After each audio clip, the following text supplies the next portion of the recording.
5 tense આપણે પૂરા કર્યા છે.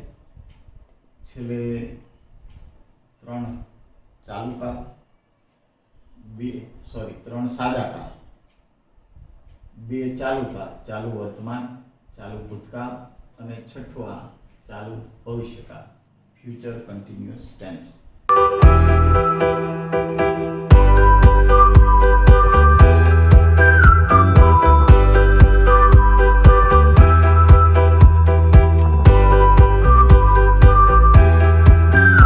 એકંદરે એનો ઉપયોગ આમ તો ઓછો હોય છે, છતાં પણ કોમ્પ્લેક્સ જે સેન્ટેન્સ હોય આપણા હાયર સેકન્ડરીમાં 12માં એમાં આનો ઉપયોગ છે એ વધુમાં વધુ ક્યાંક ને ક્યાંક આપણે આવ્યા કરશે. 10મામાં આપણે આનો ઓછો ઉપયોગ થતો હતો, ઓછો થાય પણ છે. તમે 10મામાં હતા ત્યારે પણ કદાચ મેં તમને સમજાવ્યું છે. પણ HSCમાં બધા જ કાળ બધી જ રીતે ક્યાંક ને ક્યાંક આપણે ખૂબ કામના છે. એટલે 10મામાં મેં તમને કહ્યું હોય ભાઈ કદાચ ચાલુ ભવિષ્યકાળ બહુ યાદ ન રહે, ખ્યાલ ના આવે તો બહુ વાંધો નહીં આવે, પણ 12મામાં આપણે જરૂર છે. એટલે પ્લીઝ આને પણ ધ્યાનથી સમજવાની કોશિશ કરો.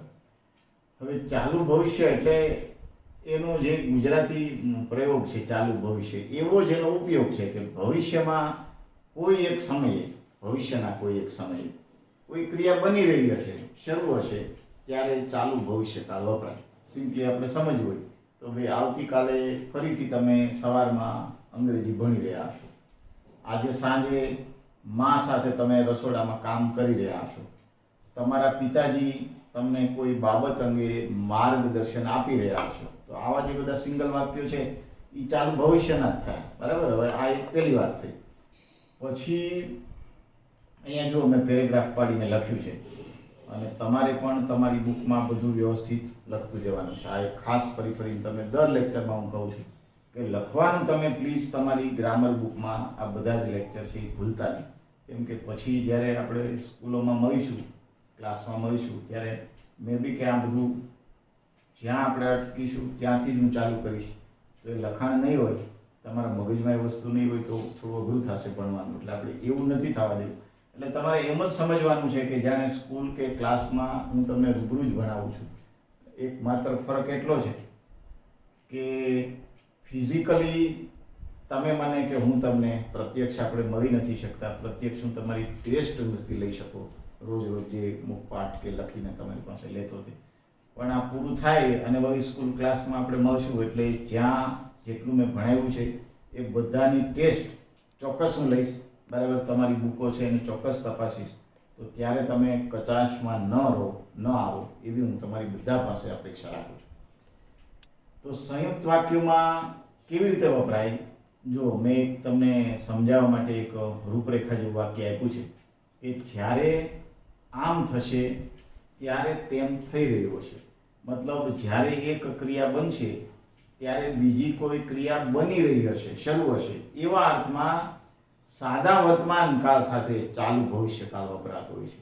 માનો કે એવું એક વાક્ય હોય કે જ્યારે હું ઓનલાઈન થઈશ ત્યારે મારા વિદ્યાર્થીઓ નોટબુકમાં આગળનો ટેન્સ અથવા તો મારા બોલેલા વાક્યો લખી રહ્યા છે. તો જ્યારે હું ઓનલાઈન થઈશ એ ગુજરાતીમાં ભવિષ્યમાં આવ્યું, ઈશ પ્રત્યે લાગ્યું. મેં તમને સાદા ભવિષ્યમાં સમજાવ્યું તેમ. પણ એ ગુજરાતી ભવિષ્યના વાક્યને અંગ્રેજીમાં સંયુક્ત વાક્ય રૂપે કન્વર્ટ કરીએ છીએ તો એ સાદા વર્તમાન કાળમાં જ આવે.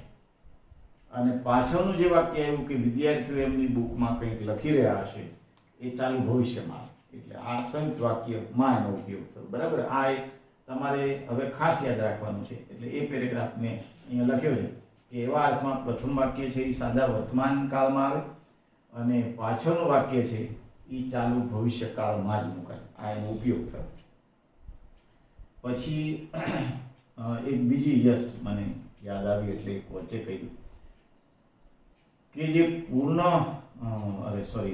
પેસિવ રચનાઓ બને છે જુદા જુદા કાળોમાં, એમાં 4 કાળની પેસિવ રચના બનાવી શકાતી નથી અથવા તો બનતી નથી.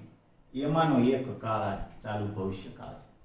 ચાલુ ભવિષ્યકાળના કોઈ પણ વાક્યને કર્મની રચનામાં બદલી શકાતું નથી. આ એક યાદ રાખો. અને બીજા જે 3 કાળ છે એ ચાલુ પૂર્ણ કાળો છે. ચાલુ પૂર્ણ વર્તમાન કાળ, ચાલુ પૂર્ણ ભવિષ્યકાળ અને ચાલુ પૂર્ણ ભૂતકાળ. આ 3 ચાલુ પૂર્ણ કાળો અને એક ચાલુ ભવિષ્યકાળ, આ 4 કાળને કોઈ પણ સંજોગોમાં કોઈ પણ રચનાને પેસિવમાં બદલી શકાતી નથી. શું કામ નથી બદલી શકાતી? એ જ્યારે પેસિવનો મુદ્દો ભણાવીશ ત્યારે એને લંબાણથી સમજાવીશ. પણ અત્યારે આટલું યાદ રાખજો. બની શકે કે તમે કોઈ ઇન્ટરવ્યૂમાં જાઓ, કોઈ સામે અંગ્રેજીનો જાણકાર વિદ્વાન માણસ, ટીચર કે અબક ઓફિસર બેઠો હોય, તો ક્યારેક આવો ઓડ સવાલ હોઈ શકે કે ભાઈ તમે અંગ્રેજી સરસ બોલો છો, અંગ્રેજીમાં ગ્રેજ્યુએટ કે MA BEd થયા છો, PhD થયા છો, તો એવી કઈ રચનાઓ છે ભાઈ કે જેને આપણે કર્મણીમાં કે પેશીમાં ન બદલી શકીએ? આવો સવાલ હોઈ શકે.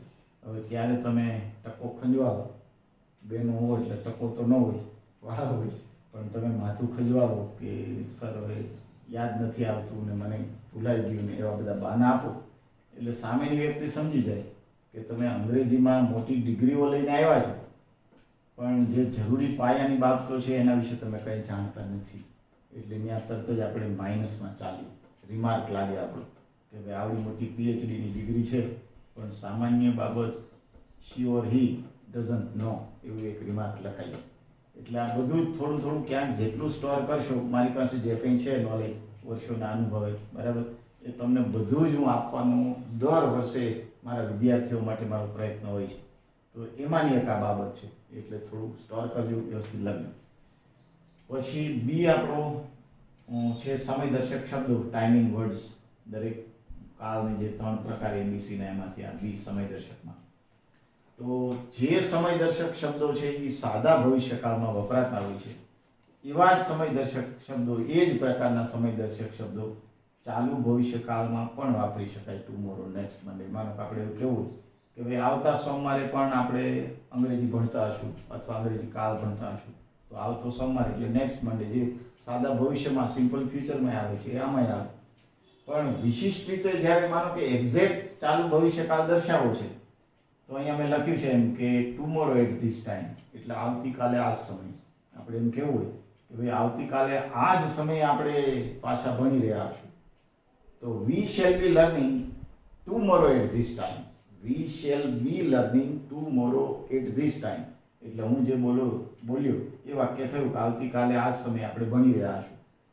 આવતા સોમવારે આ જ સમયે ફરીથી આપણે આ ટેન્સને પુનરાવર્તન કરી રહ્યા છું, બરાબર. તો ફરીથી એવી જ પ્રકારની રચના થાય. એટલે આ જ સમય નેક્સ્ટ કોઈ પણ સમય દર્શાવો છે, મહિનાનો, અઠવાડિયાનો, કોઈ દિવસનો, કોઈ તારીખનો, તો આવી રીતે પાછળ શબ્દ પ્રયોગ કરી શકાય. એટલે આ તમે જાણો. પછી સી પ્રકાર, એની જુદી જુદી 3 રચનાઓ, અફિર્મેટિવ, નેગેટિવ અને ઇન્ટ્રોગેટિવ. એમાંથી પહેલી છે આપણી હકારરચના. હવે ચાલુ ભવિષ્યકાળમાં સહાયકારક ક્રિયાપદો તરીકે શેલ બી અથવા વિલ બીનો ઉપયોગ થાય. પહેલા પુરુષ એક વચન અને બહુવચનના જે કર્તાઓ છે આઈ અને વી, એની સાથે શેલ બી આવે.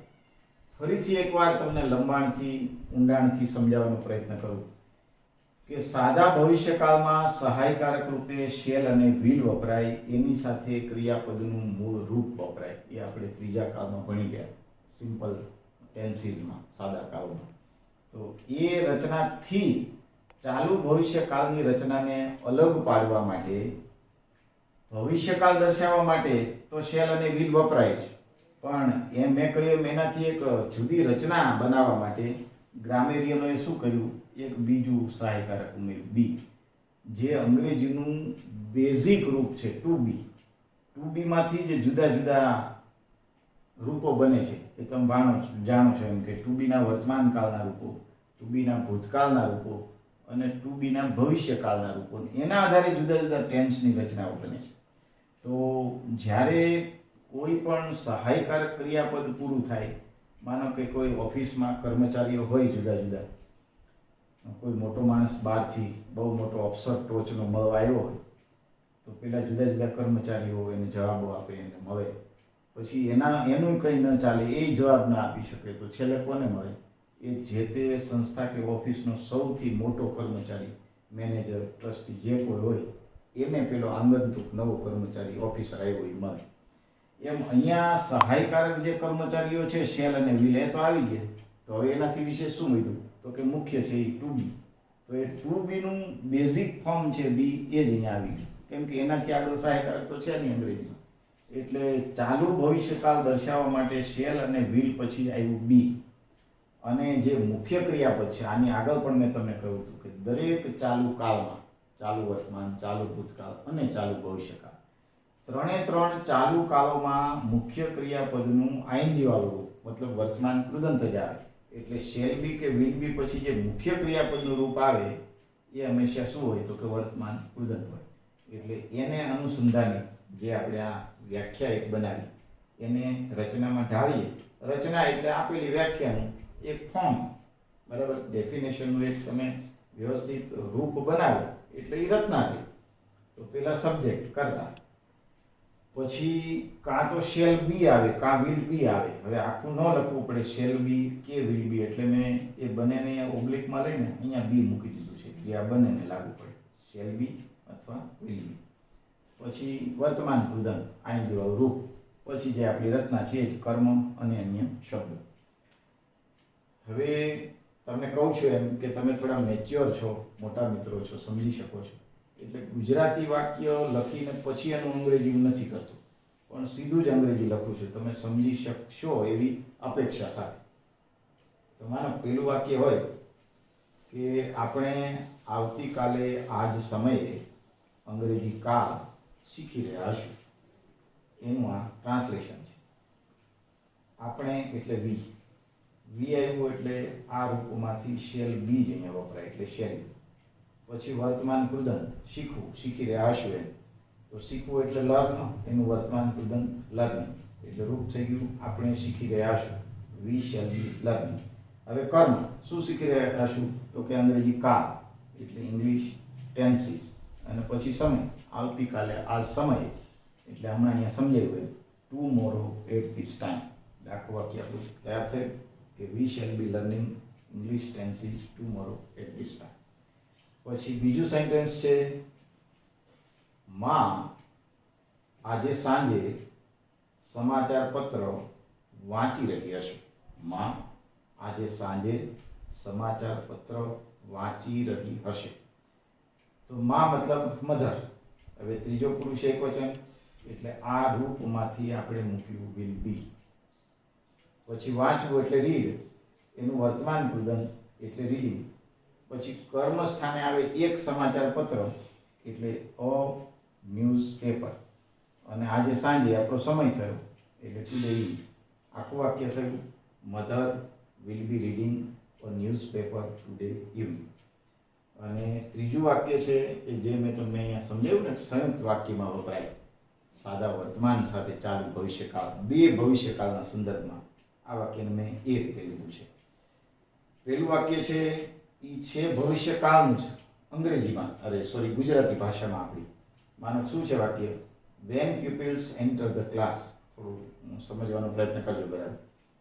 ગુજરાતીને એવું થાય કે જ્યારે વિદ્યાર્થીઓ વર્ગખંડમાં દાખલ થશે ત્યારે, જરૂર લાગે તો તમારે ગુજરાતી પહેલા લખી લેવું, બોલું છું, પછી આનું અંગ્રેજી લખવું, એટલે જ્યારે સમજવું હોય ત્યારે પણ તમે સમજી શકો. જ્યારે વિદ્યાર્થીઓ વર્ગમાં દાખલ થશે ત્યારે વર્ગ શિક્ષક બોર્ડ પર એક ચિત્ર દોરી રહ્યા હશે.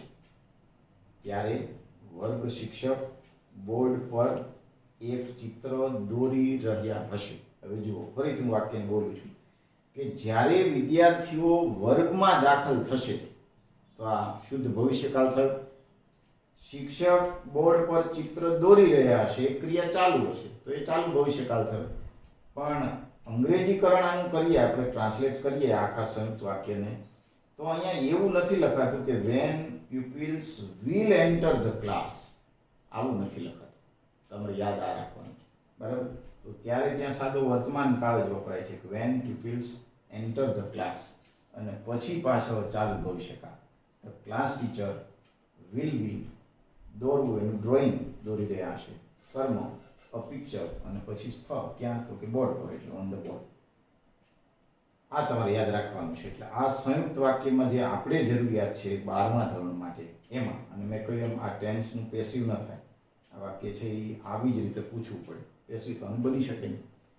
હવે 2 નંબર આપો નકાર રચના. એ હું અહીંયા બોર્ડ ઉપર લખીશ નહીં, ઓરલી બોલું છું, તમારે ઓરલી લખતું જવાનું છે. 2 નંબર નકાર રચના, એની નાનકડી એક વ્યાખ્યા નોટ કરો તમારી બુકમાં. ચાલુ ભવિષ્યકાળની નકાર રચનાઓમાં શેલ કે વિલ અને બી વચ્ચે નોટ મુકાય છે. શેલ કે વિલ અને બી વચ્ચે નોટ મુકાય છે. હવે નીચે એની વાક્ય રચના લખો. કર્તા plus shall oblique will plus not plus be plus વર્તમાન કૃદંત પ્લસ કર્મ પ્લસ અન્ય શબ્દ.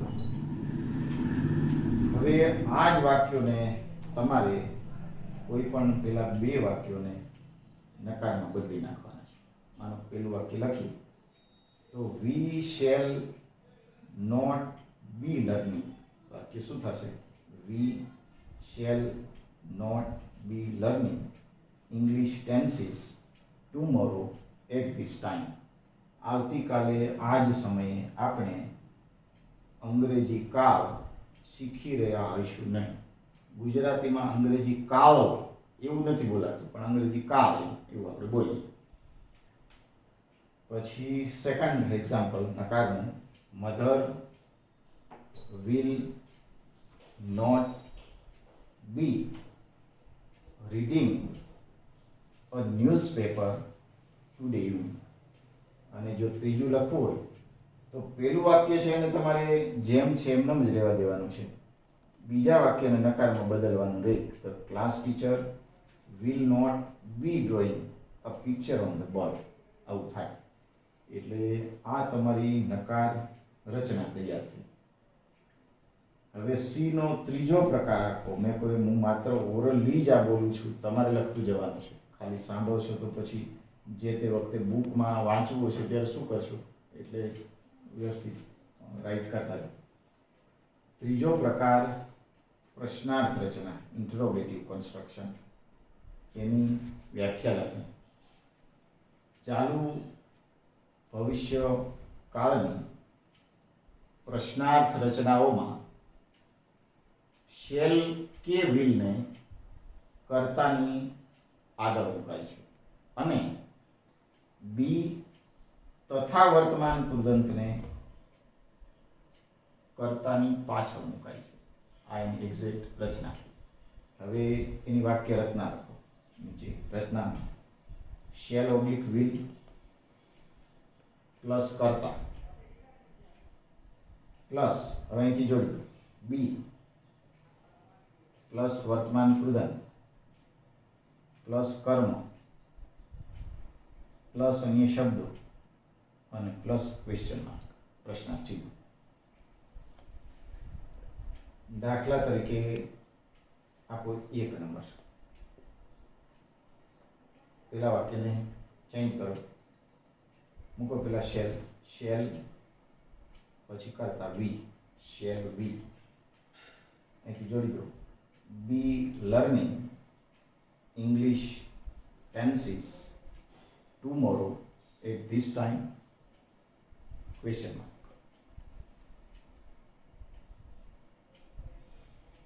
સેકન્ડ માટે will mother, will mother be reading, will mother be reading a newspaper today evening. શું માં આજે સાંજે છાપું વાંચી રહી હશે, ક્વેશ્ચન માર્ક. અને આવા સંયુક્ત વાક્યને જો ઇન્ટ્રોગેટિવમાં ફેરવવું હોય તો આગળના ટેન્સીસમાં પણ જ્યાં જ્યાં સંયુક્ત વાક્યો આવતા હતા ત્યાં હું તમને સમજાવતો હતો એમ પહેલા વાક્યને આપણે કશું જ કરવાનું નથી, પાછળના વાક્યને આપણે બદલવું પડે. પ્રશ્નાર્થમાં આવું વાક્ય હોય ત્યારે તો આ વાક્યને આવી રીતે લખવું પડે. Will the class teacher, will the class teacher be drawing a picture on the board when pupils enter the class, અને છેલ્લે ક્વેશ્ચન માર્ક. આવી રીતે પ્રશ્નાર્થ બને. એટલે આખો એક આ તમારો ચાલુ ભવિષ્યકાળનો ટેન્સ અહીંયા જેને થિયરી કહેવાય એ અહીંયા પૂરો થાય છે. હવે એના અનુસંધાને જેમ આપણે દરરોજ લખીએ છીએ એમ સ્વાધ્યાયના વાક્યો લખું છું. એ મારી સાથે લખો. એક્સરસાઇઝ આપો 6, એની સૂચના આપો. નીચે આપેલા ચાલુ ભવિષ્યકાળના ગુજરાતી વાક્યોને અંગ્રેજીની 3 રચનાઓમાં બદલો અને આ રચનાને પ્રશ્નાર્થમાં બદલવામાં ઘણા બધા વિદ્યાર્થીઓ માર ખાઈ જાય છે. એ ન ખાય, આપણાથી એવી ભૂલ ન થાય એનું ખાસ ધ્યાન રાખો. એક્સરસાઇઝ 6 વાક્ય પહેલું.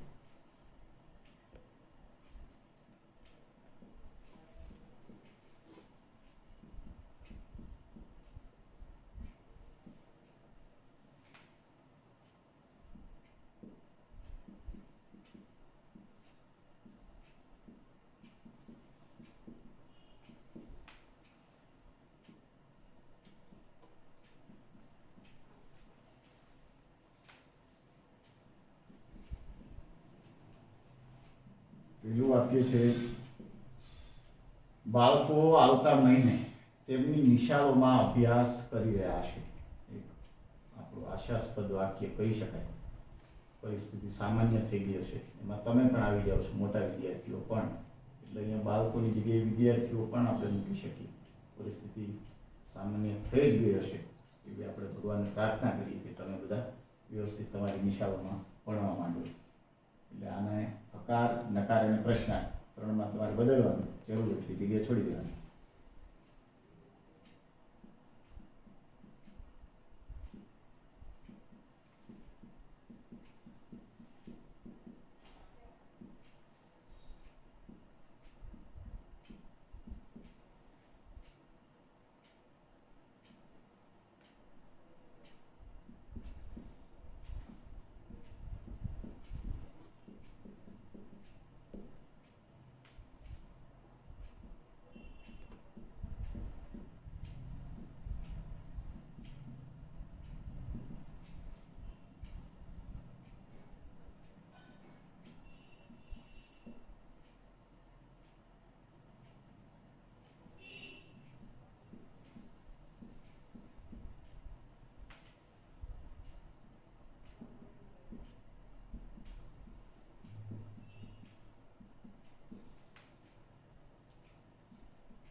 ચોથું છે એ સંયુક્ત વાક્યો છે, બાકીના 3 વાક્યો છે એ સિંગલ સેન્ટેન્સ છે. તમામ વાક્યોના તમામ ક્રિયાપદો શબ્દો સિપાહીઓ એટલે પોલીસ, બીજું કંઈ નવીન છે નહીં. તમે જાણો છો અહીંયા નાસભાગ કરવી એટલે રન ક્રિયાપદ વાપરવાનું છે. બીજું બધું જ તમારું પરિચિત છે. કોઈ એવા શબ્દો વર્ડ્સ હું બને ત્યાં સુધી નથી વાપરતો કે તમે મૂંઝવણમાં મુકાઈ જાઓ કે આનું શું વાપરવું, કયો શબ્દ વાપરવો, બરાબર? એટલે એક્ઝેક્ટ આપણો સરસ રીતે 7મા લેક્ચરમાં 6ઠ્ઠો ટેન્સ હું અહીંયા પૂરું કરું છું. પછીના લેક્ચર એટલે 8મા લેક્ચરથી આપણે પૂર્ણ કાળમાં એન્ટર થઈશું. ત્યાં સુધી બધું બરાબર રિવાઇઝ કરતા રહો, ખુદનું તમારી જાતનું ધ્યાન રાખતા રહો. હવે લગભગ આપણે દેશમાં, સમાજમાં, આપણા રાજ્યમાં આજે ઉપાધિવાળી આખી પરિસ્થિતિ છે એ કદાચ ઈશ્વર કૃપાએ હવે આમ જેને કહેવાય ને કે આપણે કાંઠે આવવા તરફ છીએ, તો કાંઠે આવવા તરફ છીએ ત્યારે કોઈ મુશ્કેલીમાં ન મુકાઈ જઈએ જતાં જતાં. પણ એટલા માટે પણ બને ત્યાં સુધી બહાર જવાનું, બહારનું ખાવાનું, જોકે ખાવાનું તો મળતું નથી બહારનું એટલે સારું છે, પણ બહાર નીકળવાનું, બહાર જવાનું પ્લીઝ ન ગમે તો પણ ટાળો. ઈશ્વરમાં આસ્થા રાખો. જે કંઈ થોડું કામ છે આવું તમને જે મળે છે ઓનલાઈન એ કરતા રહો અને થોડું મા બાપનું માનતા રહો. એ અપેક્ષા સાથે ફરીથી કાલે મળીશું. બાય.